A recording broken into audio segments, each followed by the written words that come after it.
Hello guys, welcome back to my YouTube channel Digest Bio. So in today's lecture we will study about action potential. Now in last lecture we study about axons and basics of the neural system, that what are axons, what are dendrites, and about whole structure of neuron. I have shared the link in the description box. Kindly do visit and see that video so that things are more clear. Okay, so what is action potential? Action potential is the sequence of regularly occurring events, okay, in which what happens, there is change in the membrane potential, or we can say, see, this is the membrane of the axon, okay, so we can say there is change in the potential of membrane potential of the axon, or we can say it is a series of rapidly occurring events that decrease the membrane potential, then reverse the membrane potential, and then eventually it restores the membrane potential back. This will be made clear when we will understand the mechanism. Okay, so let's start. Now, we know what is axon, what are dendrites. Okay, so this is the membrane of the axons in which sodium and potassium channels are there. We will talk about sodium potassium pump later, but now for temporary, let's focus on the sodium and potassium channels. Okay, so now the extracellular fluid, always remember the extracellular fluid has more amount of the sodium ions and the cytosol has more amount of the potassium ions. Always, this is the rule, okay. So, with sodium ions, mainly there are sodium ions, but to keep in mind, we should know that with sodium ions there are also some chlorine ions. Okay, there are also some chloride ions. Okay, small number, but there are with sodium. And in the cytosol with potassium ions, there are mainly phosphate ions. We know phosphates are negatively charged, and phosphate is in the form of, we can say, ATP. Okay, so we can say mainly there are the phosphate ions with the potassium ions in the cytosol.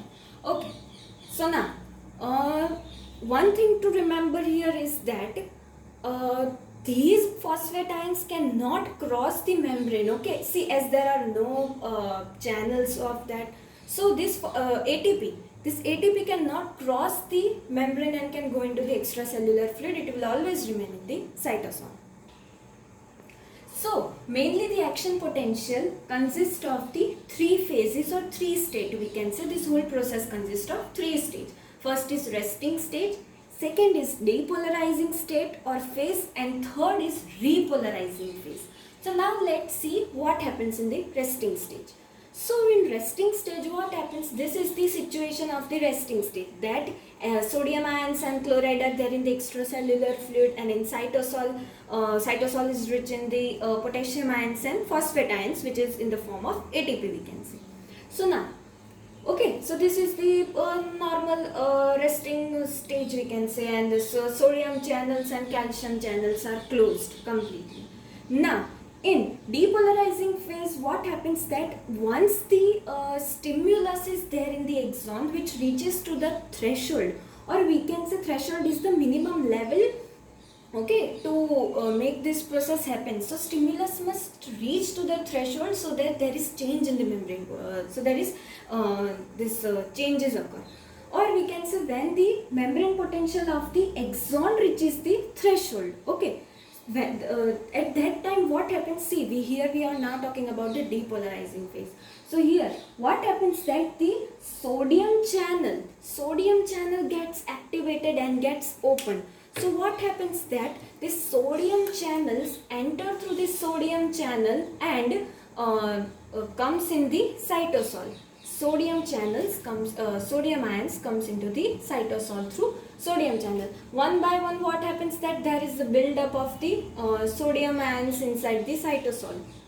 Okay, due to which what happens, that there is a build-up of positive charge on the inside of the membrane. This is the inside of the membrane. So here, due to the entry of the sodium ions, there is the build-up of the positive charge here, okay, in the inside of the membrane. Remember, in the depolarizing phase, there is no role of potassium channel. Potassium channel is still closed. Only the sodium channel is open, due to which the sodium ions come into the cytosol. So, some of the sodium ions enter into the cytosol and there is the buildup of the positive charge. This we can say that the neuron is in, or we can say the membrane is in depolarized state. Okay, this was the depolarization phase, remember. Now, what happens that in repolarization phase, the sodium channel gets inactivated and the potassium channels get activated. Okay, and so what happens that these potassium ions moves out through the potassium channels into the extracellular fluid. Okay, these potassium ions start moving out into the extracellular fluid, and so there is buildup of some negative charge inside the cytosol. Now, why negatively charged? As I have mentioned earlier, that this ATP cannot pass through, or it cannot cross the membrane, so this neuron membrane, so we can say that there is the buildup of some negative charge. As the potassium ions are moving, positively charged ions are moving out, and so there is buildup of some negatively charged. This is the repolarizing phase. Remember, in repolarizing phase, sodium channels are inactivated but potassium channels are activated. So now this repolarization phase continues. Potassium ions outflow continues, and as more and more potassium ions leave the neuron, or we can say exit from the neuron and enter into the extracellular fluid, there is more negative charge buildup inside the surface of the membrane. Okay, and K plus outflow then eventually restores the resting membrane potential. Again, what happens that the sodium channel gets open, and this leads to return to the resting stage when potassium channel gets closed. Okay, so these series of the phases continues. Okay, we can say the depolarizing resting state, then depolarizing phase, then repolarizing phase. Okay, so this cycle gets continues, or we can say this is the series of events which occurs. Okay, so let's talk about the sodium potassium pump, or we can say sodium potassium ATPases. Now, remember that membrane permeability to the sodium ions is very low because there are only few sodium leakage channels compared to that of the potassium channels. Okay, but these sodium ions, we should not ignore that these sodium ions do slowly diffuse inwards into the cytosol, or we can say into the neuron. Okay, and if this is left unchecked, then this may eventually destroy the resting membrane potential. Okay, so now this all is taken care of by the sodium potassium ATPases. Okay, what they do is the small inward Na leak, okay, potassium inwards, this sodium leak inside the cytosol, and potassium leak outside the cytosol. This all is set, or we can say this all leak are offset by the sodium potassium ATPases, or we can say sodium potassium pump. These pumps, how it helps in maintaining the resting potential? What they do is they pump out sodium ions as soon as fast it leaks in.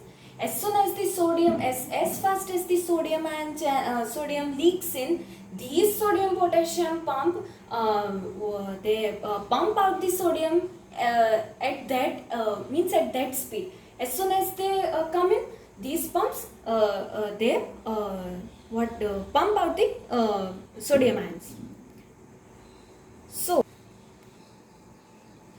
So these pumps helps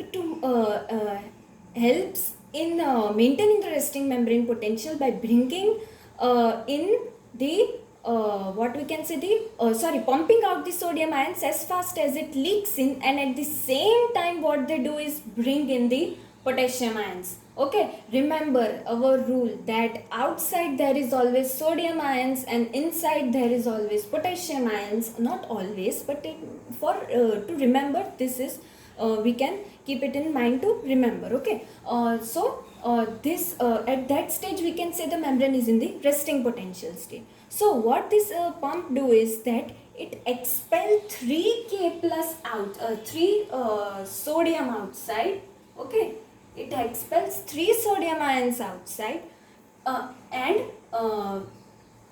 2 potassium ions inside. Okay, it pumps 2 potassium ion inside the cytosol and expels 3 sodium ions outside. So these pump keeps to maintain or helps to maintain the resting membrane potential, and in turn, by doing this process, while expelling 3Na plus outside and importing 2K plus inside the cytosol, it uses the energy. It converts ATP to ADP. So this is done by the enzyme known as ATPase. Okay, to convert ATP into ADP. So ADP. So this sodium potassium pump is also known as sodium potassium ATPase.